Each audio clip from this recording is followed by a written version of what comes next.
In Singapore, if you ask about the most eerie place in the country, you'll always hear the same answer. Old Changi Hospital. Shadows that walk on their own. Doors that slam in empty hallways. But behind the legends is a deeper, darker history. The kind of history that refuses to stay buried. In tonight's episode, we're delving into the story of Alex and his team of investigators who dared to enter this forgotten building. To understand the unseen energies of Changi, you first have to understand its history, and that history is a tangled mess of fact, folklore, and unimaginable suffering. The story begins in 1935. This wasn't originally a public hospital. The British built it as part of the Kitchener Barracks, a military base meant to defend the coast. The two main buildings that people call Old Changi Hospital, Blocks 24 and 37, were just a piece of this much larger military installation. It served its purpose for a few years, but in 1942, everything changed. Singapore fell and the Japanese occupation began. Tens of thousands of Allied captured soldiers were marched to the Changi area, which was turned into a massive prison camp. The Kitchener Barracks, including its medical buildings, were taken over and used for the captured soldiers. This is where the official records get a little hazy, and the dark folklore really takes hold. Rumours passed down through generations paint a much grimmer picture. They claim these very halls were used by the Kempeitai, the notoriously harsh Japanese military police, as an interrogation centre. They were compared to the secret police of their European allies in the war, and they were feared for a reason. The stories even point to a specific room, one with chains on the walls and floors permanently stained by its dark past. This is why Alex had to come here. Did the pain of an entire region somehow get focused on this one building? Or is there a truth here that the history books just missed? When Alex and his team first stepped inside, they didn't do it at night. They began in the daytime, with sunlight pouring through broken windows, because that's the safest way to get to know a place like this, to walk its corridors, to learn its layout, to see the way the building breathes before the darkness transforms it completely. Even then, Alex said the air inside felt heavy, as if the walls themselves were carrying the weight of 80 years of stories. Every doorway opens into another silent room littered with debris, with graffiti scrawled across the walls, messages left behind by those who dared to wander here before. The place feels less like a ruin and more with a creepy museum, with memories painted one over the other. Alex and Ben, the team's tech specialist, went searching for the so-called hotspots, the places the legends cling to most strongly. One of them was the old operating theatre.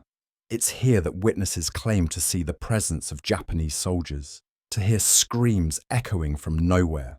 Standing in that room, you can almost imagine the chaos, but it's impossible to know whether it was the desperate chaos of doctors trying to save lives or something far more sinister. Ben had brought along his gear, including an EMF meter, an instrument that flickers when electromagnetic fields are disturbed. Research teams believe that if spirits exist, their energy can interfere with these fields. Ben swept the room carefully. The meter pulsed a little from the old wiring buried in the walls, but aside from that, it was quiet, almost too quiet. Not far from there was another room, said to be the hospital's mortuary. Its reputation is especially grim. People speak of sudden cold spots forming in the center of the space, of invisible hands brushing against their skin. Others mention a nurse who never left, still tending her patients decades after the hospital's doors closed. As Alex wandered deeper into the wards, He said it felt less like exploring a building and more like stepping through layers of stories. A mysterious figure known as a woman in white, one of the most common spectres across Asia, has been reported here again and again. There are tales of phantom children, their laughter ringing in the darkness when no living child is anywhere near. Each account is another brushstroke, painting Old Changi Hospital with the colours of dread. When night fell, the hospital seemed to change its skin. What had felt decayed and silent in daylight now looked alive with shadows. The silence was no longer empty, it was thick, pressing against the ears, broken only by the sound of footsteps on cracked tiles. Alex and Ben returned first to the operating theatre. Earlier that day, their instruments had been still, but now the EMF meter began to flicker and climb, slowly at first, and then rising steadily. A baseline of barely half a point shot suddenly to 3, then 4. The readings clustered in one dark corner of the room. There were no wires, no equipment, nothing that could explain it. Ben placed the EMF meter on the floor where the spikes were strongest. Then he switched on the spirit box. Its static filled the room with a harsh, restless hum. He leaned closer and asked, in a measured but uneasy voice, "Is there anyone here with us? Can you tell us your name?" The static crackled, skipping through broken fragments of sound. And then, faint and distorted but chillingly clear, 2 words seemed to slip through. "Get out." Alex froze. Ben's face tightened. He asked again, this time quicker, almost stumbling over the words. "We mean no disrespect. We only want to know the truth." The spirit box hissed, but the room itself had shifted. The air turned cold, unnaturally cold. They moved on to the ward where the worst rumours were tied, a place said to have held the most desperate prisoners, overseen by a feared Kempetai officer. The moonlight cut through shattered windows, throwing warped shadows across the walls, stretching them like living shapes. Ben set the spirit box down again. His voice was steadier this time, but low, careful, as if speaking to someone in pain. "Are there any soldiers here? British, Australian, Singaporean?" The static popped and flared, and then a sound. It was not a word, not clearly, but something like a syllable, and half-formed. Alex tried once more. "Were you a prisoner in this building?" His words hung in the air, the static roaring faintly beneath them. There was nothing but silence. The 2 men then decided to cut the machines and just listen. They left the recorders running, sat still in the dark, and waited. 2 minutes have passed. Then, at the far end of the corridor, Alex swore he heard a groan. It was not the wind or the creak of stone. It sounded like something human, low and ragged. He didn't speak at first, just clenched his jaw, because at that moment it sounded less like a presence and more like someone still in pain. Their final stop that night was the room most feared of all, the supposed interrogation room. Even before they crossed the threshold, the EMF meter jumped wildly, bouncing from 2 to 10 without any cause. The energy inside felt extremely hostile and oppressive. Ben steadied the spirit box in his hands, but his voice betrayed his nerves. "Is there a member of the Kempetai here?" he asked quickly, as if afraid of the answer. The static flared louder and more aggressive. Alex's voice followed, heavy and deliberate. "Did you work here during the war? Were people held in this room?" The response wasn't words this time. It was a burst of harsh noise, as if the device itself reacted. The air thickened and pressed down on their chests. Alex later said it felt like anger, pure, unfiltered rage. Whether it belonged to the oppressor or the oppressed, no one could tell. That was enough. They gathered their equipment, backing away from the chamber with the sense they had crossed some invisible boundary, the shadows folding back into silence.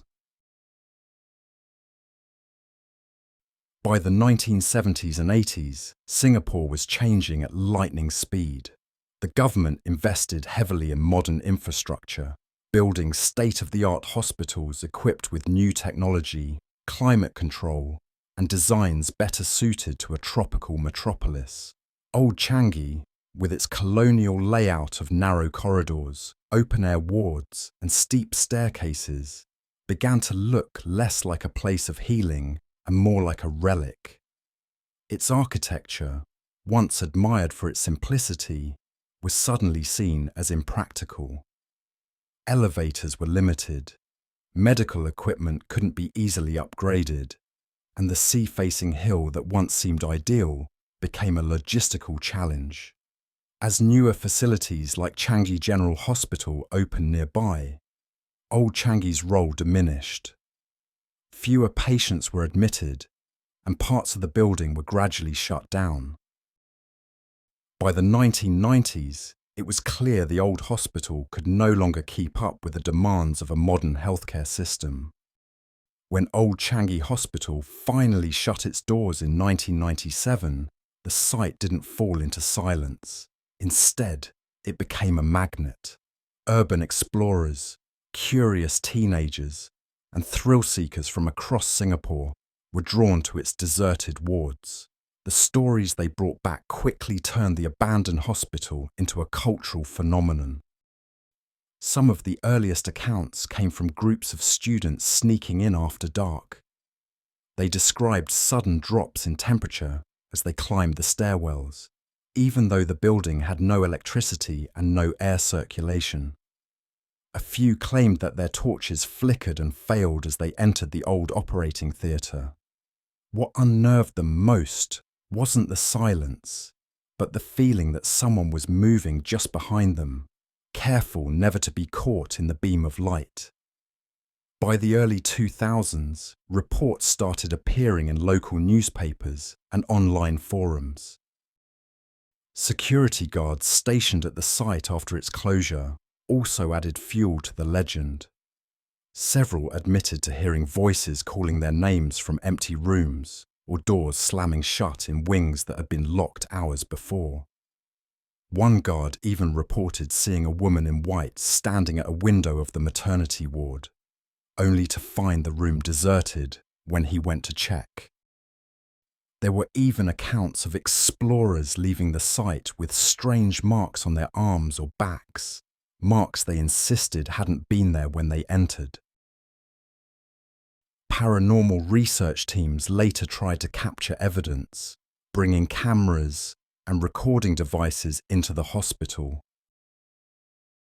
While no conclusive proof was ever produced, some recordings revealed faint whispers and unexplained sounds that only deepened the building's reputation. What we know for sure is that the Changi area was a place of unimaginable horror during the Japanese occupation. Thousands endured unimaginable hardship here. Maybe this hospital, being a place of both healing and death, became a kind of psychic sponge, soaking up all the trauma that saturated this land. The line between documented history and collective memory has become hopelessly blurred. The unseen energies of Old Changi Hospital might not be just the spirits of those who perished inside its walls. They might be the embodiment of a national trauma, a story that needs to be told, whether it's written in a history book or drifting through the air. The truth, it seems, is just as elusive as the shadows moving through its empty corridors.